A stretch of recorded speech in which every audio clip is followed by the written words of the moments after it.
Hello, you're listening to Ready, Set, Go Real Estate Investing Podcast, presented by Brandon Elliott. This show will be going over all aspects of real estate investing and is intended to educate, motivate, and prepare you to take action on your first or next real estate investment. For more information, please visit BrandonElliottInvestments.com. Thank you for listening and enjoy.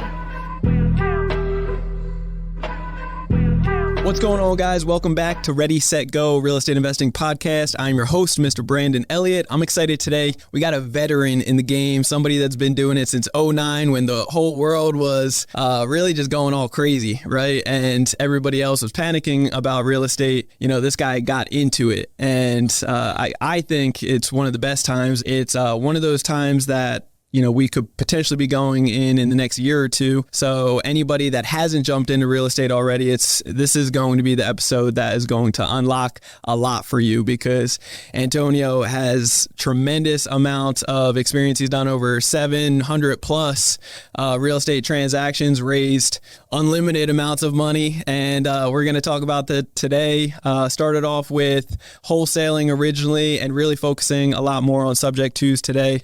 So I just couldn't be more excited to be able to pick this apart today. There's going to be awesome just information that if you haven't already got started in real estate, or if you're really wanting to grow and scale your company today, this is the episode. So what's happening, man? How we doing today? What's up, Brandon? Thanks for having me on here, man. Yeah, man. I'm excited to have you on, bro. So for anybody out there that doesn't know who you are, where you're from, how you got started, you mind just giving that 30,000 foot view for us? I think you just said a mouthful. Yeah. You just gave it all the way, man. You just gave the whole grand introduction. I don't feel like I need to introduce myself, honestly, man. I mean, I've been in the game 2009. That's all I can say. I've been doing this for 14 years. Journey still going on, still learning every day. Yep. Nonstop education. And I'm loving this ride, bro. Oh, yeah. And I'm loving where we're at in the market right now, too. Yeah. So everybody out there that is talking about the market, the fear index, and all the craziness out there, while, active real estate investors are like yourself, like loving it right now, right? Mm-hmm. Talk to me about that, because somebody that is uneducated, the fear index is just crazy for them, and they don't know how to keep up with it. And they're saying prices are crazy. The interest rates are even worse. Everybody's claiming. So, why do you actually state that this is the best time and you're loving it? For an active investor, that's actually in the game full time, it's always a good time to buy real estate. For sure. Crash, sideways market, upways market. I don't care what type of market we're in. It's always a good time to buy. You just got to know how to pivot. Right now we're coming from an all-time low interest rate market. Yeah. But at the same time, there was an all-time high as far as price point. So it's kind of like a double-edged sword. You got all-time low interest rates, but you're buying at the top. So it's meaning that you don't have no equity in the property.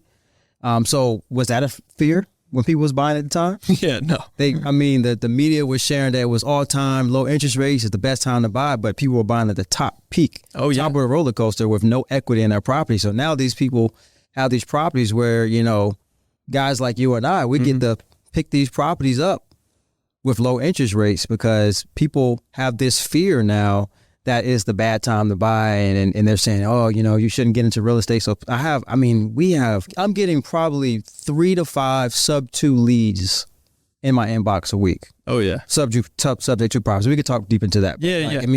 And a lot of these sub 2 deals, not all of them, but most of them are from the pandemic. I call them pandemic loans. Sure.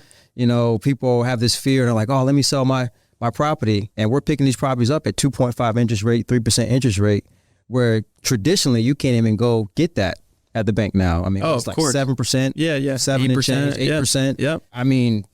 I'll take a 3% loan interest rate anytime, because now I'm increasing my cash flow because I'm getting a cheap monthly payment on that property. Oh yeah. Another way of, why, I'm not fearful of the market, because honestly, my average money that I borrow usually from private money lenders is 12%. Sure. The median, like we said, is about 8%, 7 to 8% right now. That's not touching my 12% money. No. Some guys borrow, 12%, 13%, 3 points. Sure. Yeah. Investors are used to, paying 10 to 12% plus points on the deals. As long as you have that spread, then you're still in the game. You're good. Right. Yeah, it's not affecting that. And by the way, a lot of people don't know this, but if you go back into like the late 70s and the 80s, yes, interest rates were at like 15+%. Yeah, 19%. Yep.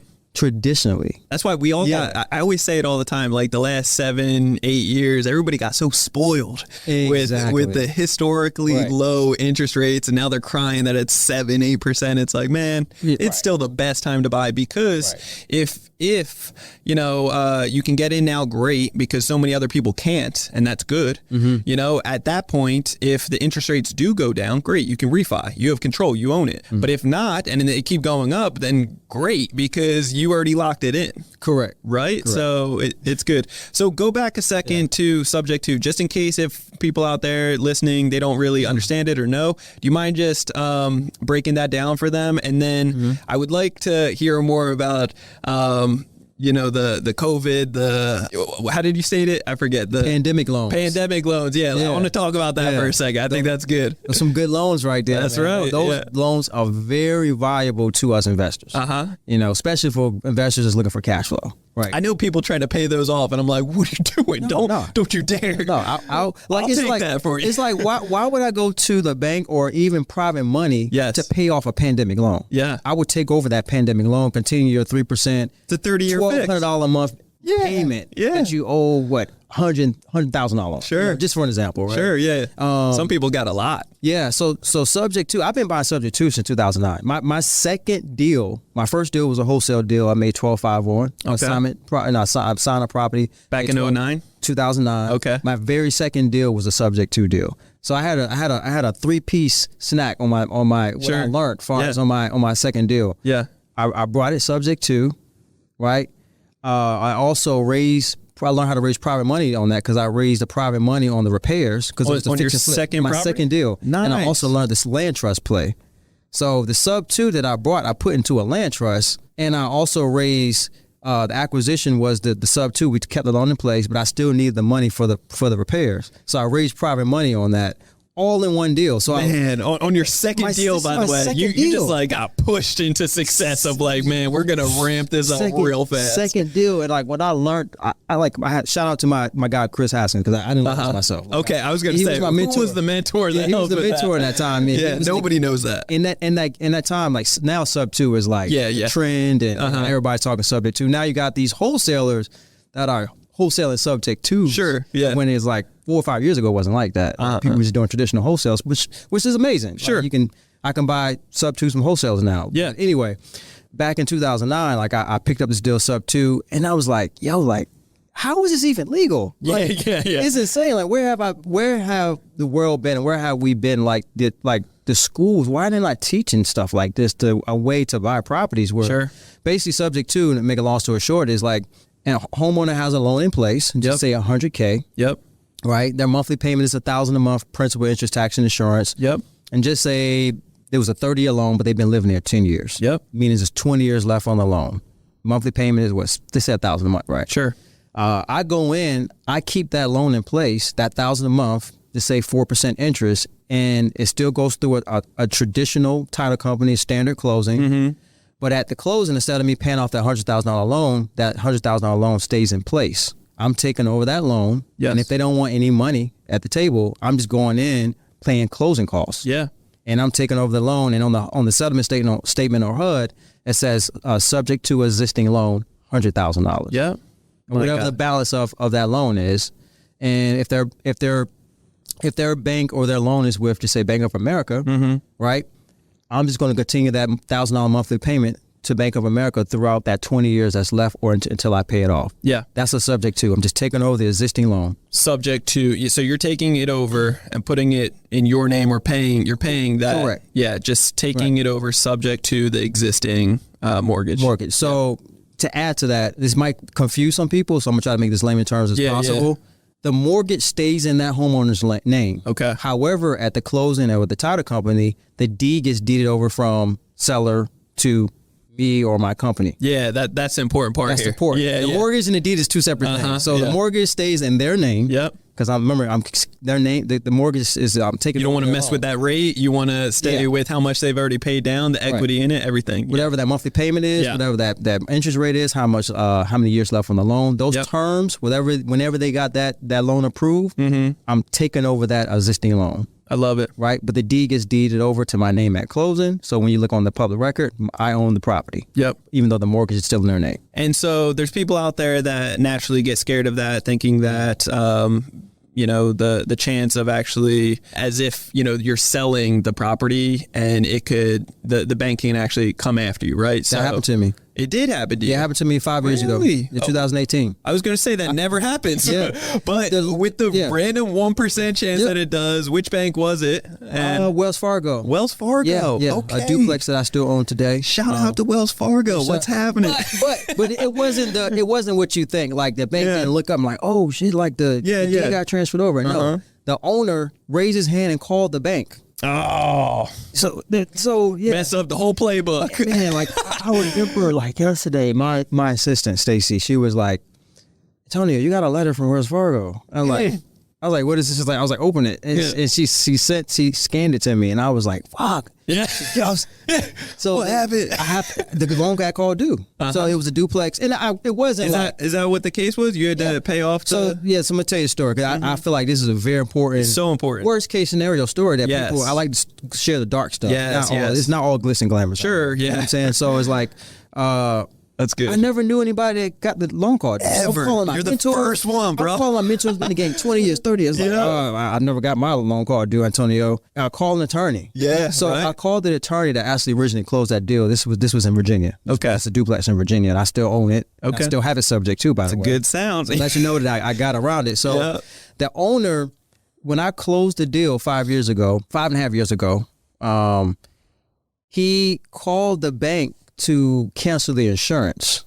Okay. So he sold it to me, and he was like, I sold the property. Can you cancel the insurance? And it was like, the loan is still in your name. We still see this loan in your name, Mr. Mungo. Like, he was like, I sold it.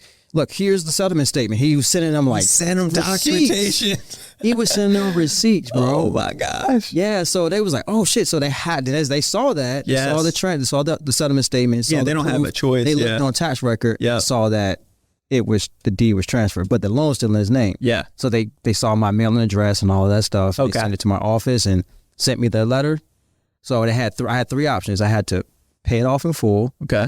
I had to deed it back over to Mr. Mungo, the original owner, or I think it was a refi, or do an assumption with them or something. It was three options.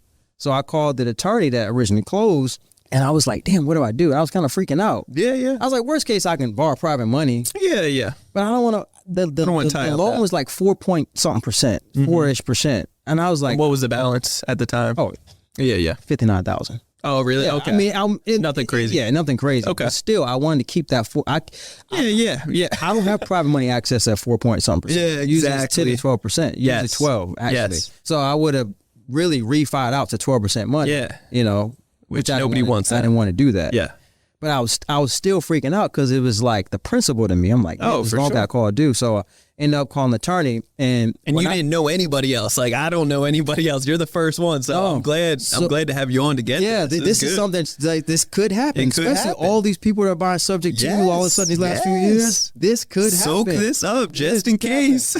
So I got the letter, and I called the attorney, and I always put my subject twos in land trust, by the way. Okay. Always. Why is that? Good. So just in case, so just say his last name is Mungo. Okay. All right. So I put it in Mungo Family Land Trust. So if the bank looks on tax record, they won't know. Like, oh man, it's still Mr. Mungo here. Just you put it is his family. Just a transfer. Yeah. It's his land. He put it in his trust. But I'm behind the scenes. My company is a beneficiary, and I appoint a trustee to sign off the behalf of the land trust. That's very savage. So yeah. That's very savage. It's a legal savage play. Yeah. Of course. That's good. Yeah. So I put it in land trust, and so what I did, my attorney was like, Antonio, so why won't you deed it back over to Mr. Mungo? And I remember cutting him off. I was like, I don't want to deed it back over to the owner. Like, what if he decides to keep it? Blah, blah, blah. And he was like, no, but instantly he's gonna come in. You're gonna deed it back over to him. But we're gonna do a silent deed back over to you with you to POA.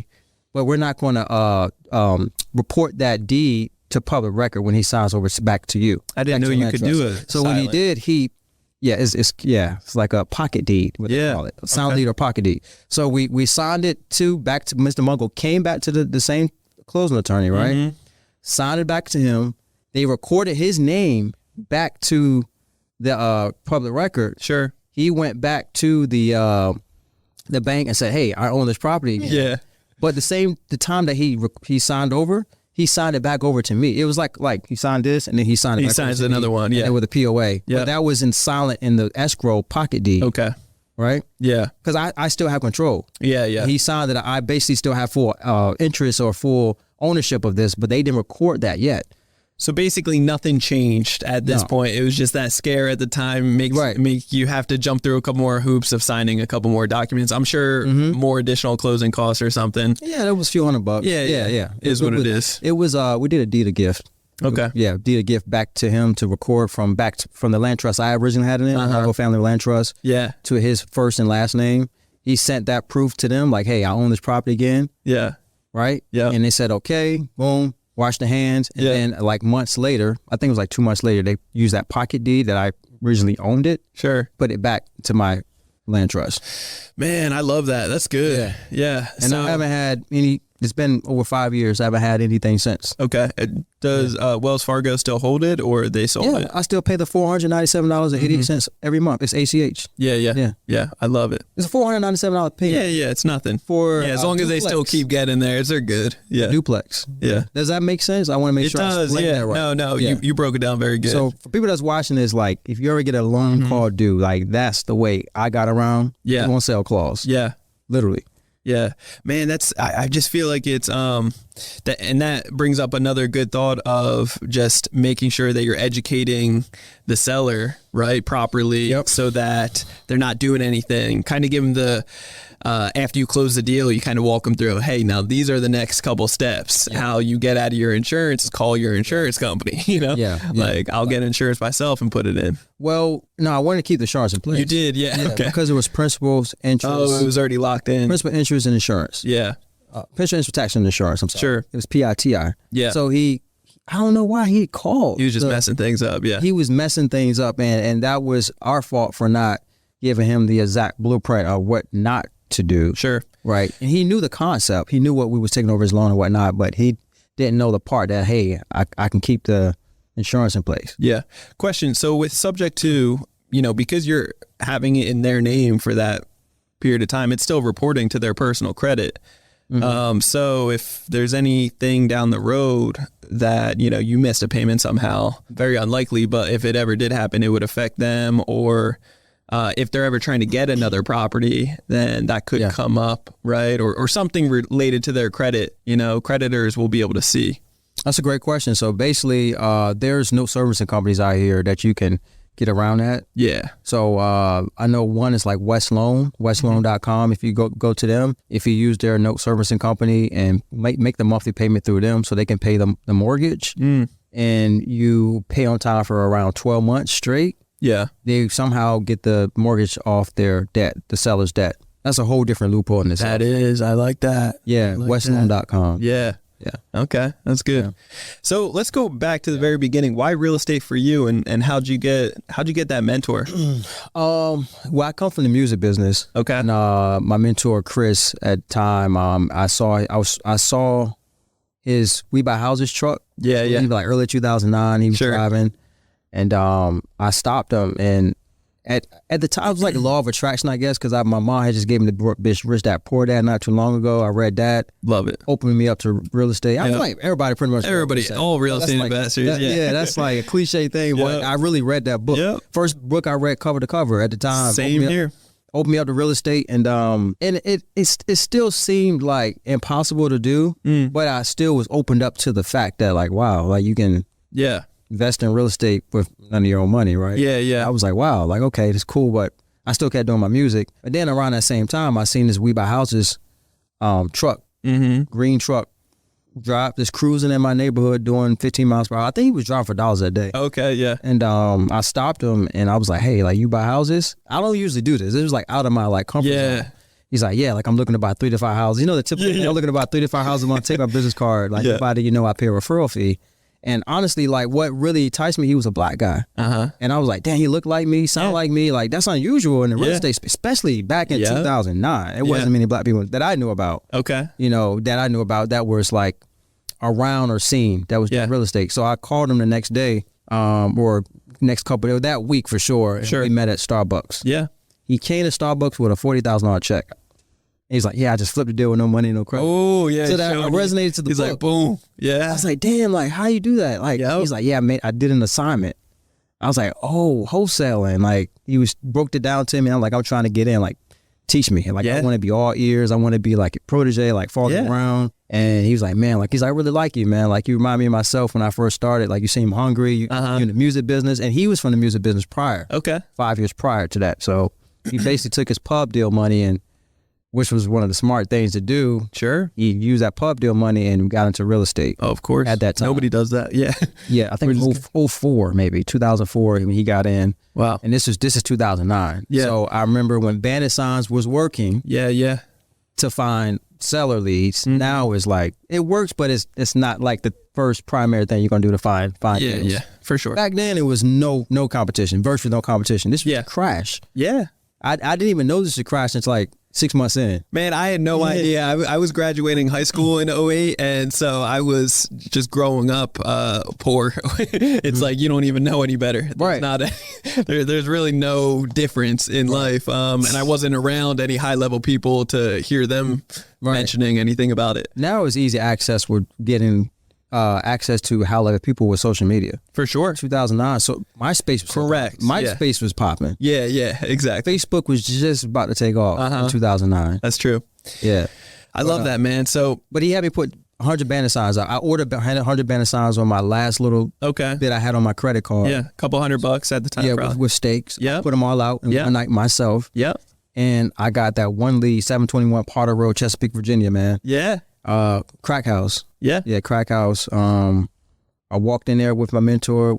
And I'm seeing how he's negotiating a deal. You see, it was 5 heirs, one sober brother, and his 4 brothers was cracked out in the house. They lived with no power, shit in the toilet. Yeah, it's crazy. Yeah. This is my first experience. I'm like, damn, like who? I really want this real estate stuff. But I was like, who will buy? Who wants these type of houses? How are we gonna get rid of this one? And, how are we gonna where I come from, I'm like, I'm around these houses all day. Sure. Like I see these all the time, but I never knew they were money makers until then. Yeah. We locked it up at a discount, $48K. Yeah. Flipped it for $60,500.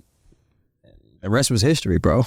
Let's go. My second deal was a rehab. Yeah. And after that, I only made $3,000 on that rehab. Mm-hmm. Where I could have wholesaled to make $5K at that time. But I learned a lot. I learned the land trust. I learned private money. Yeah. And I learned sub too. It sounds like with that mentor, you got so much just force pushed into all these different strategies, which is incredible for the experience hands-on doing it, Bro, it's like, I think I'm so grateful and thank God for that, man. Yeah. Like, I did 26 deals my first year. Yeah. Let's go. Yeah. Then that was basically, so my second deal was a rehab and the rest after that was wholesale deals. Okay. Yeah. I was like, man, I want a wholesale deal. Once you look at the numbers, you're like, and the headache, the efforts, the energy, you're just like, nah, I'm good. Yeah. So I flipped 26 deals my first 12 months. Okay. And it was off Bandit Signs and MLS. Yeah. Okay. MLS was so easy to get deals. Like I can get a deal. As a wholesaler. Yeah. Like I can get a deal for 60. I was wholesaling my land trust back then. So that's how you can wholesale a bank-owned property. Yes. If your buyer's okay with buying the beneficiary of your land trust over, you can assign a bank-owned property that way. Yeah. That's the way to assign a land trust or a bank-owned property. Okay. Without doing the double closing. Does that make sense? Yeah. Yeah. So I was assigning my land trust to these new buyers that were coming into the game. Like I was a new investor myself. Yeah. I had these buyers that was coming into the game that, started in 2008, 2009. Mm-hmm. Like me. Yeah, I started in 2011 working for a company, and then I got so much just education. I mean, little education, actually, I would say, but way more motivation, actually seeing the systems, the process, and there was a lot of pre-foreclosures then, so it was pretty eye-opening. But these bank loans coming back, bro. Oh, I believe it. Yeah, they're slow. There's a lot of shadow inventory going back to the pandemic loans. Yep. So a lot of people behind on mortgages. One of my students just picked up a sub 2 and they bought the property. Guess when they bought the property? Oh, in May of 2023. Yeah. which was what? How many months ago was that from the time we're doing this? Yeah, it's just terrifying. Yeah, I mean, he just closed on this, I believe, last month. Yeah. That's a fresh loan. Yeah, and jacked it all up already. Yeah, so for an investors watching this, or you want to get into this game, like I said, I know it's cliche, there's always a good time to get into truly the game. Is, yeah. This is really going to be such an amazing opportunity, Brandon. Yeah. Like amazing opportunity, bro. I'm so pumped. I'm so pumped. Sub twos is going to be crazy. And I buy a lot on online auctions right now. Always not always, since 2016, 17 was like my 2016 was when my start, give or take. Okay. Was buying from online auctions, but it slowed up. It slowed up in like 2019, give or take. Okay. Inventory. Yeah. But now I'm starting to see, like, every week I'm like, damn, like it'll say like new. Mm-hmm. I'm like, wow, this inventory is picking up. And I was talking to my auctioneer, Chris, over at Zome.com a couple months ago. He said, Antonio, we have a lot that's haven't hit the platform yet. Yeah. And this is just one platform out of like 4 or 5 platforms. You use 45 different platforms? 4 or 5. Oh, 4. Yeah, okay. Zone. I was going to say 45. I was like, how many is there? Yeah. But okay, 4 or 5 different platforms. Yeah, Zone, auction.com, Hubzu, Hudson and Marshall. That's my core. Okay. And I have like a sheriff one I in my Ohio market. Okay. So Ohio sheriff auction one I use as well. And so you keep a lean team right now. What is like the bread and butter? What are you guys going after for right now? And do you think anything is going to kind of change in the near future? It sounds like the auctions it's just going to excel and keep you guys busier.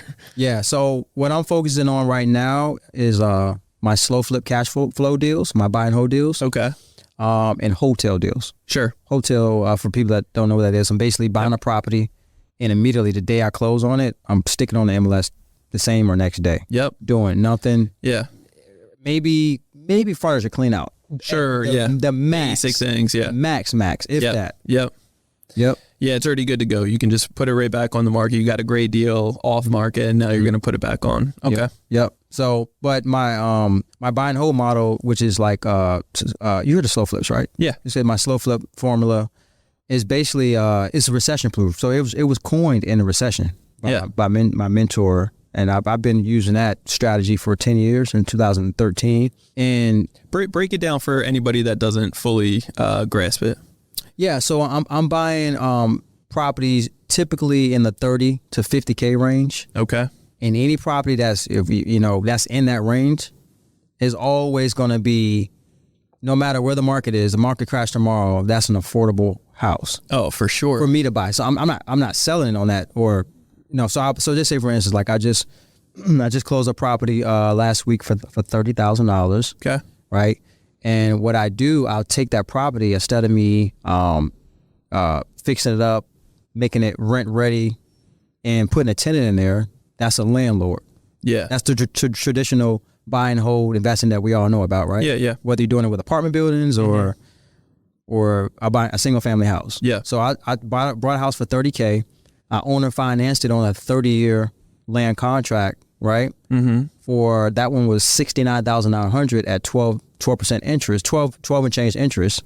They're paying me $750 a month, right, for 30 years. And they also gave me $3,000 up front, non-refundable down that they'll never get back. Yeah. So you're doing seller financing to them. Seller finance. Yeah. So instead of me being a landlord, I'm taking these properties as is, I'm not doing any work.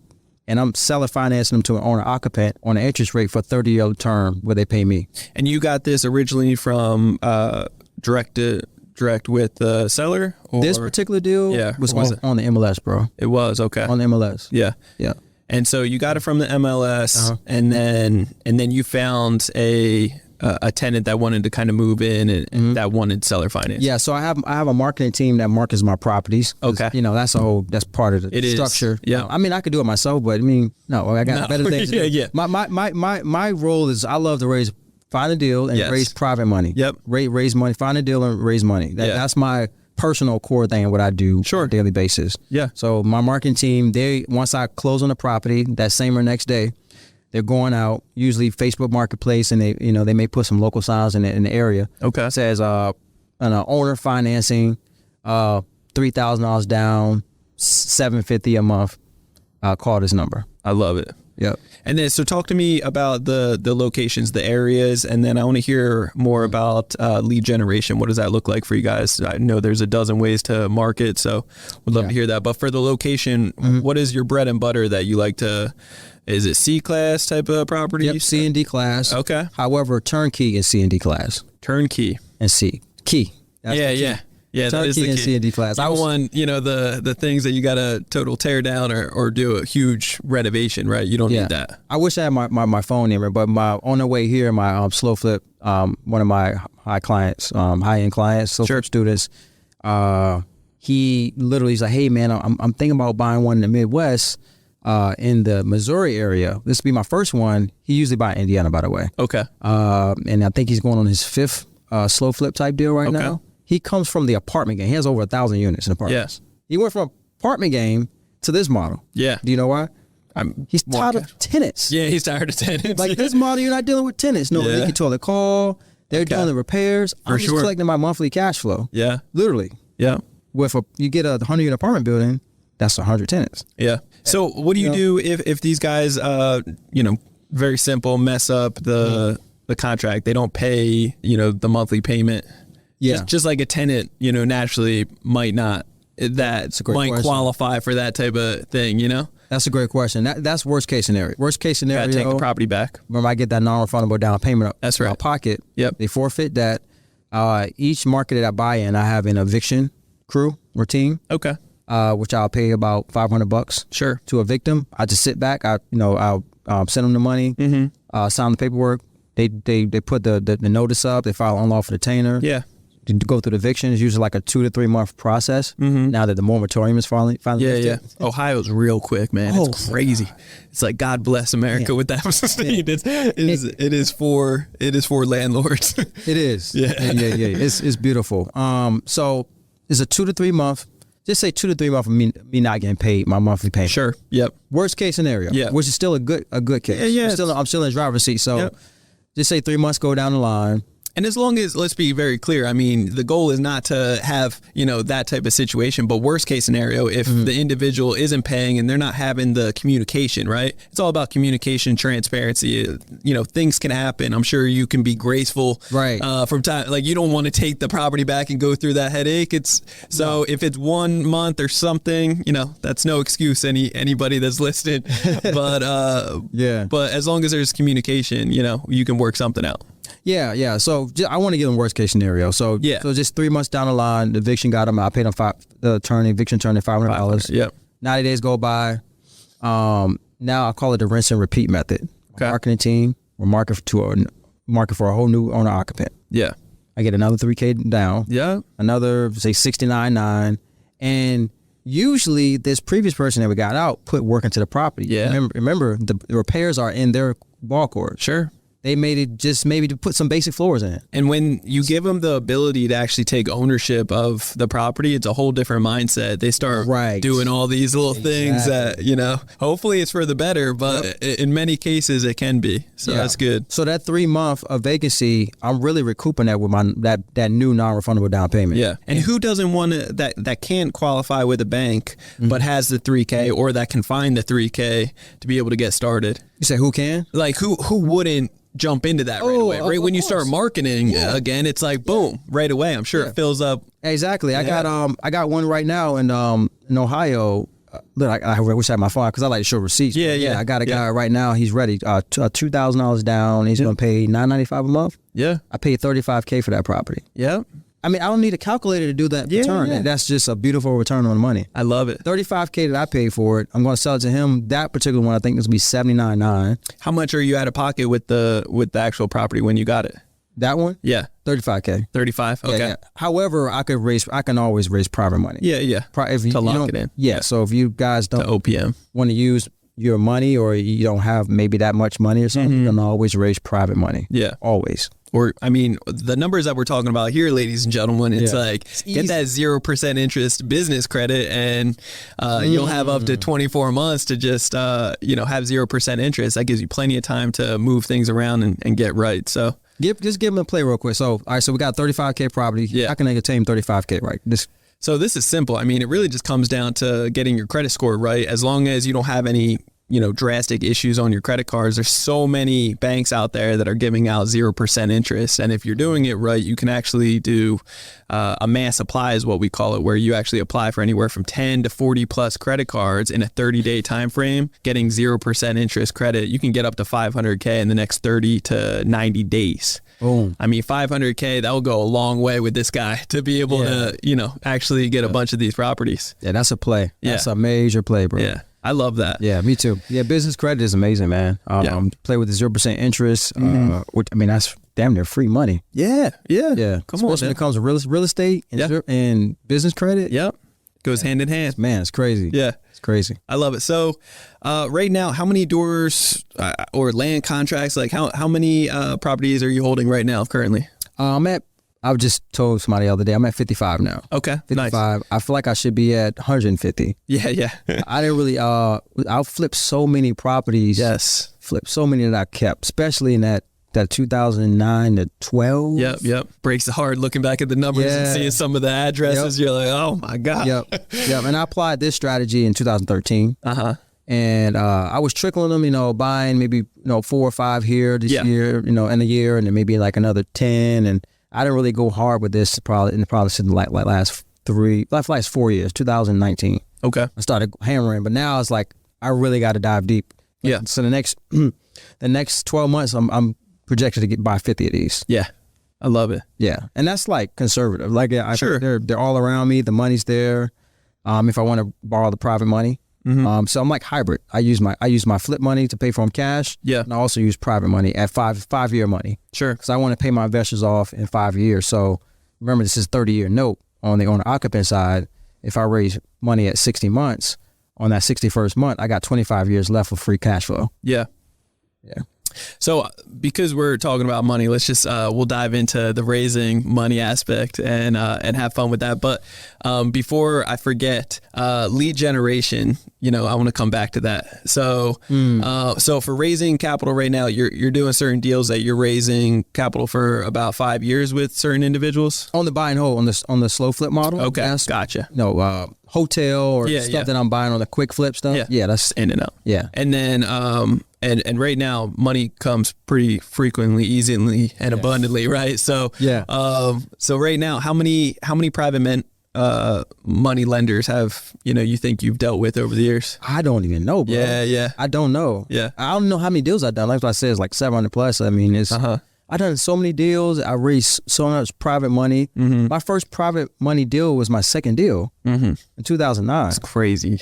That's so amazing. My second lender, I remember, was my grandma. My grandma. No. My second, my grandma. Then my grandma referred to my uncle. Do you still have family members that are constantly investing with you today? Yeah, I do. Yeah. I do. Not awesome. as much as you would think, but I have a couple. Okay. I have a couple for sure. Yeah. Mostly it's like friends. Yeah. My go-to is like friends. My neighborhood, by the way. Yeah. I just had a Zoom meeting. Not to like brag, but I live in a good community. Yeah. And real estate question came up, and like in these communities, they have like these group chats. Okay. About the community. Yeah. And one person asked a real estate question. This was like the week before last. Yeah. Right. The week before last, and somebody who, which is one of my clients, which is my neighbor, right? He tagged me, and I saw that, and I was like, Los Angeles is not the best. Yeah. Buy and hold. Don't you dare. Asking about like buying and holding basically in the LA market. Oh man. And he's like, I want to learn about the real estate. I'm looking to get some rentals in LA. Yeah. And the dude somebody else tagged me, and I saw it. This is like for over 300 people. Yeah. They're like affluent people in the chat. So I'm like, oh, wow. I was like, let me go ahead and put my 2 cents. And I told him that it wasn't the best way to LA wasn't the best market for sure. For buying holds. Yeah. Flips is a different story. If you can get a good flip, because that's big profits. But buying holds not a good market. Yeah. So the interest it was like boom, boom, boom, Antonio, blah, blah, blah. And they were all tagging Antonio. So what's your model? Blah, blah, blah, blah, blah. And then so the admin created a neighborhood real estate chat. Oh wow. So over 300 people, 75 people came into that chat. Wow. All tagging me and like asking me all these real estate questions. Yeah. So last week I had a Zoom call with those people. Just raising a couple million on the side. So I got hired, but I got people that want to do the slow flip model. Yep. You got to figure these are like LA people. Yeah. Like these people drop $1 million down on the property they live in our community. Like, Oh yeah. that's insane. Yeah. So when you're talking about a 30 to 50K property, they're like, my property taxes is not, you know what I'm saying? Yeah. It's light work. That's Literally, okay. Literally. So I got hired. I got the slow flip clients out of that. And Yep. I got private money. Yeah. Yeah. So it's just letting people know what you do. Yeah. Yeah. So my ideal client for private money is usually like friends, family, or athletes. Yeah. That's like my avatar of private money. And usually like referrals from there too. Like, Yeah. yeah. I love that, man.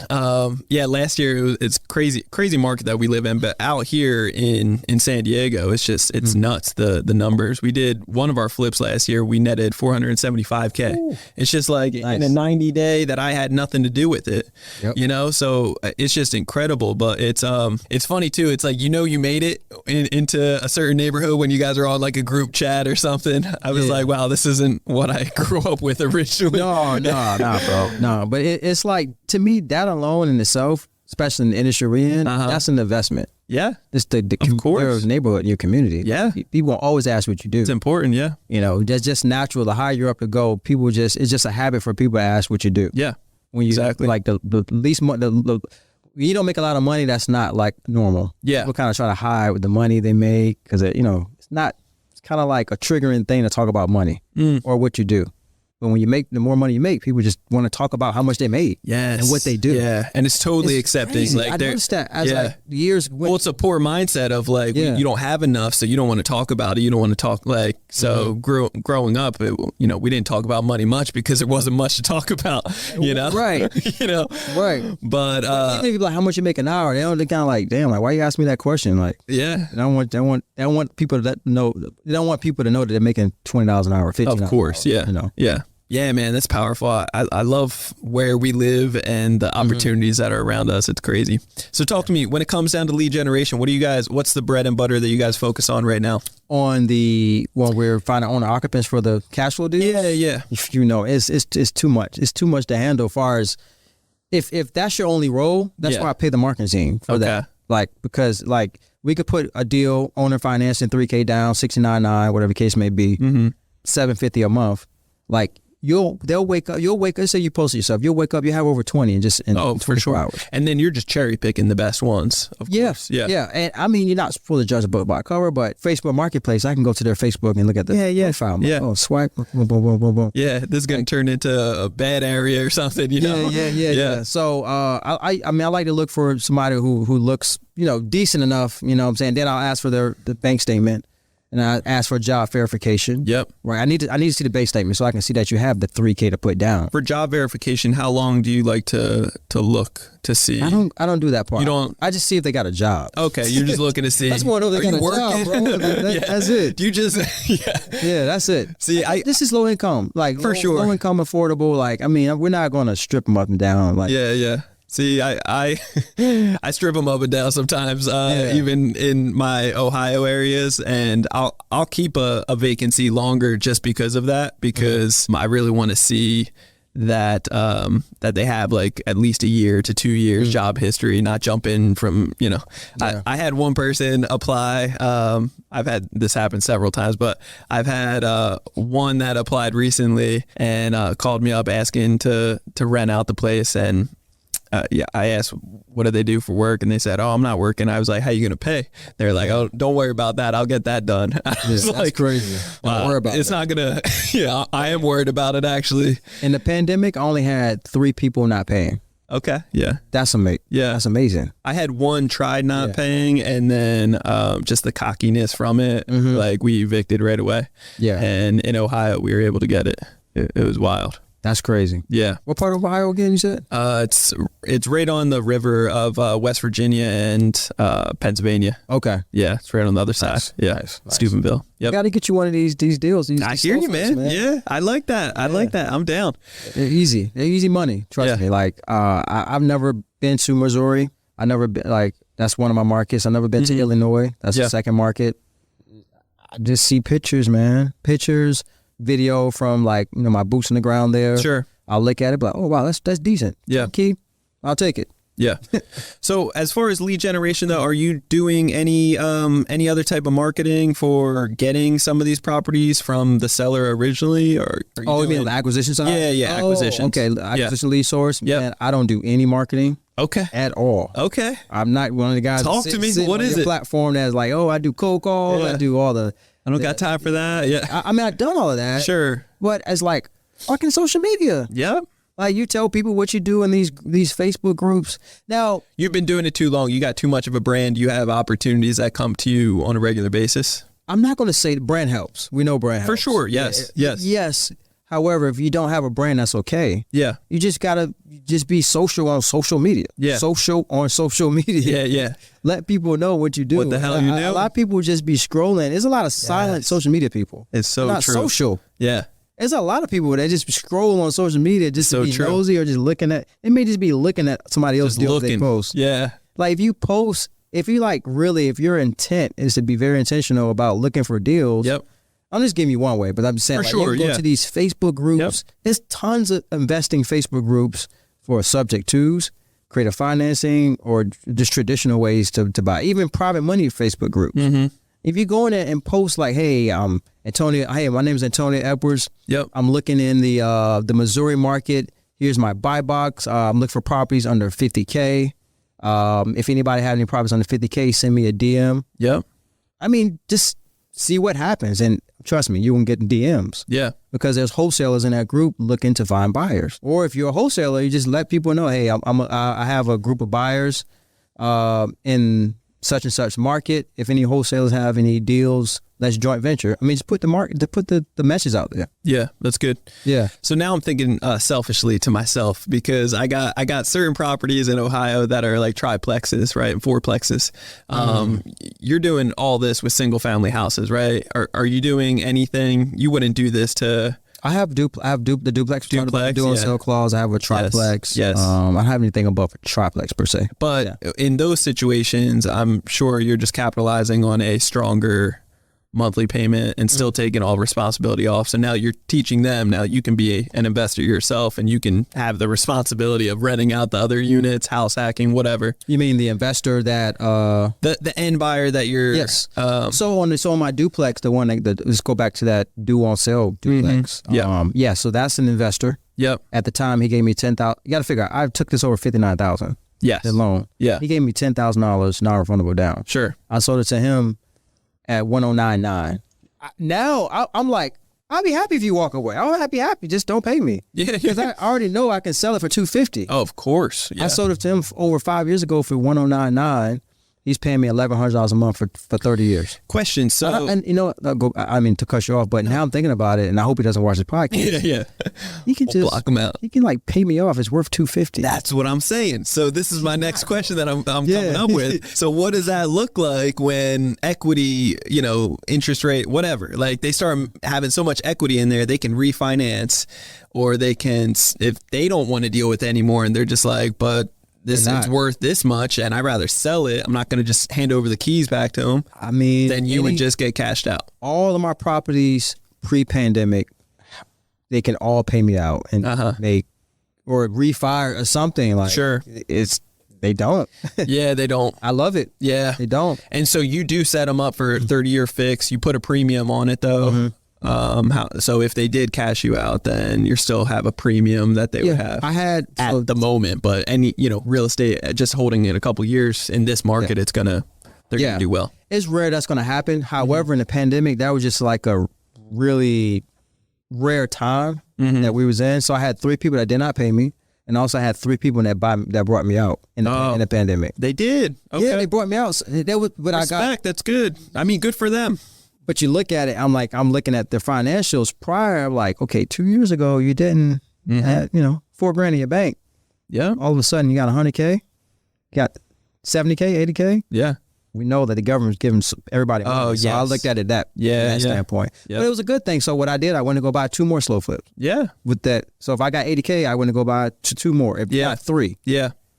It's just a good problem to be in. It is a good problem to be in. And at the end of the day, it's like, I love that model because you're really showing other people how they can get into this game too. You're giving them the possibility. You're putting the ball in their court. Exactly. Like you're really setting them up with a win-win scenario if they learn how to run with it. Right. And then a lot of these people, can't go to the bank, and maybe it's credit reasons. Yeah. Or on the flip side, it may not be credit reasons. Sure. Maybe it's an entrepreneur or some guy that never done his taxes in 4 years. Yeah. But he got a shit ton of money in the bank. Yep. But he wants to own a home. So it's not just for credit reasons. A lot of times. Just I got people that live in my cash flow deals and my slow flip deals that got good credit. Yep. They just haven't done their taxes. They're just like under the table per se with their cash. And it really only takes 2 full years to get their things in order.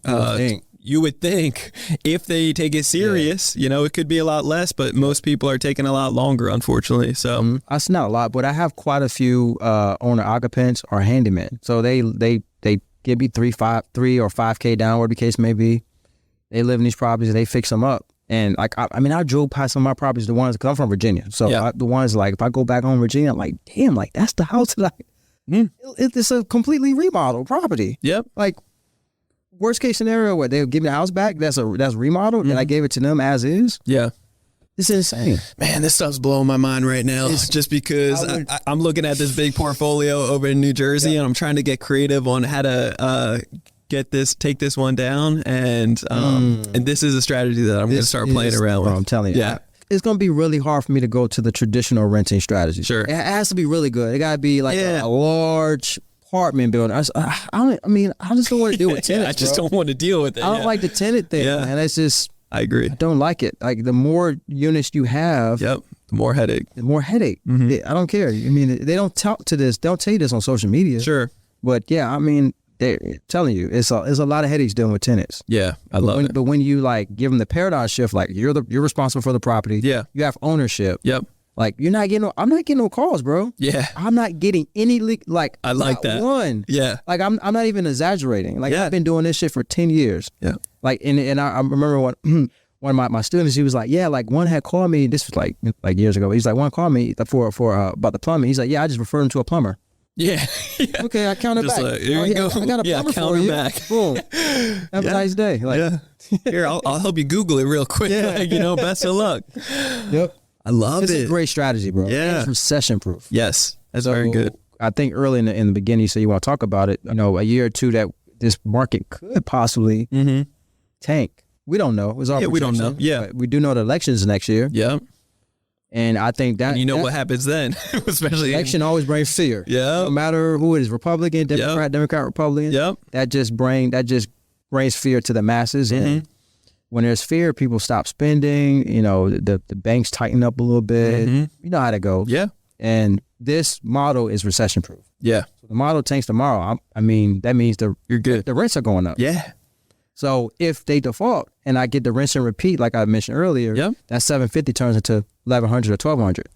Are you putting anything in your contracts that the rent goes up over time for them? No, not rent, but Well, I'm owner financing the property. Sure. Only time it goes up is if my property taxes go up or my insurance go up. Okay. But it's just like any traditional belonging to the bank. They'll tell you the same thing. Like it's not a adjustable rate. Most of my insurances, just the last couple months, have all almost doubled. You said what? You said again? My property insurances. Really? Yeah. I'm looking into. Yeah, it's been a nightmare. So I don't know if I got ones in California that they're pulling out, and then I don't know what they know that I don't, but I'm like, man, why are these all doubling up or even not even becoming possible anymore with that insurance company? There's always somebody that will take it, but it's just one of those things. So do you buy anything in San Diego? Like buying holds? Yep. You do? Yeah. We do the burr strategy. What's your average buy? $1 million. Yeah, I got one in contract the other day. It was for $1 million, but it's worth like 1.5 as is in Pacific Beach. So I'm thinking about either wholesaling that or just put it right on the market.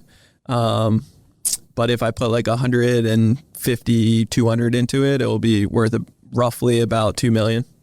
About $2. Okay, so it's a fix and flip. I could, yeah. Okay, or I just got it as such a yeah.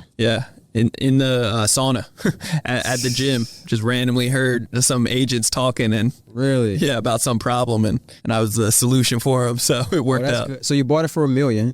You put about 50, 200 into it? I can put like most likely it'll be somewhere between there, 150 to 200 to remodel. What type of money you got on? You got it like short term, long term? Hard money. Hard money, but Yep. you can refi out. Yeah, exactly. In order to refi out, do you have to fix it up? Yes. That's the key. I would say you can try this strategy on that property. Yeah. But in order to get that long term money, you gotta show proof that it's fixed up. It's a really nice neighborhood too. It would be hard to get. You never know. What?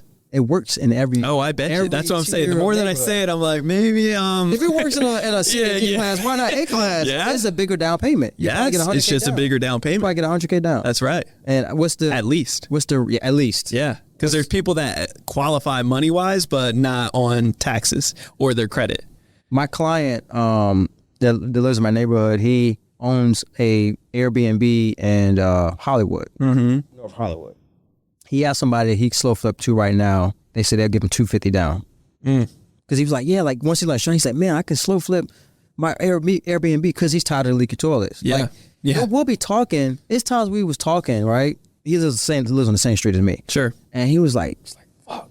And he knows what call is. He's one of like the guests in the house. He's like, well, hold on one second. Yeah. They both up before. Like, fuck, man. He say, man, they got an issue. I got to take care of that. I was like, man, I'll talk to you later. It's like, Yeah. And he had text. He's like, man, I'm tired of these leaky toilets. Vibe killer. Yeah. So he wants to convert that over to a slow flip model. It's a higher end property. Yeah. However, he has somebody ready to go at $250K down as we speak right now. So go to your point. Oh, I love it. I love it. Yeah, I'm it going to works. play with this. Yeah, that's good. It works. Antonio, for anybody out there, like, well, first off, I want to hear what is the goal for you? Like, I know you said that you're trying to double up, get at least another 50 within the next year, but where else are you guys going as a company, as an individual? I know you're a family man too, so what does it look like for you in the future? What it looks like for me in the future is I want to, so the 5-year money, I want to get all that free and clear as quickly as possible. And every day I'm raising a new 5-year. Yeah. You know? Yep.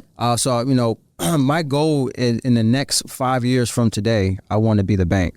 Yeah. So I look at one of my private lenders right now. Shout out to Julie. She was just giving me a game. She's like, Antonio, she said, never use your principal. Only live off interest. And she lives off interest. Yeah. She don't touch her principal. Yeah. She say, my dad told me that years ago. She's like in her 70s. Yeah. She just Brilliant. She just lends on 12% money like it's nothing. Yeah. 30K, Yep. 40K, 50K, 30K, 40K, 50K, and she lives off her interest and don't touch her principal. So that's my goal in the next 5 years. So the goal is to get your dividends, your interest up so high that you know you can easily, that will cover your lifestyle plus some. Right. So all these monthly payments that she has coming in from loans from me, from other clients, like it's like house money. Oh yeah. She can use that money and loan on 3 to 4 properties just off the monthly payment money. Yeah. You get what I'm saying? Yeah, it's crazy. And it grows and grows and grows and grows. So my goal is just to be the bank, sit back, live off interest, which is going to, I mean, that's a 5-year play for me if I do it right. Hell yeah. Buying these properties, you know, at increments like, you know, 50, 100 at a time. Yep. Get them free and clear. I have free and clear ones now. I'm like hybrid, like I'll pay cash and I'll use 5-year money. But if I get a collective of these free and clear and, you know, and start, you know, lending money, I believe that'd be like I could sit back and like, wow. Yeah. You know what I'm saying? I want to be in the real estate business, you know, and that doesn't mean I have to buy properties.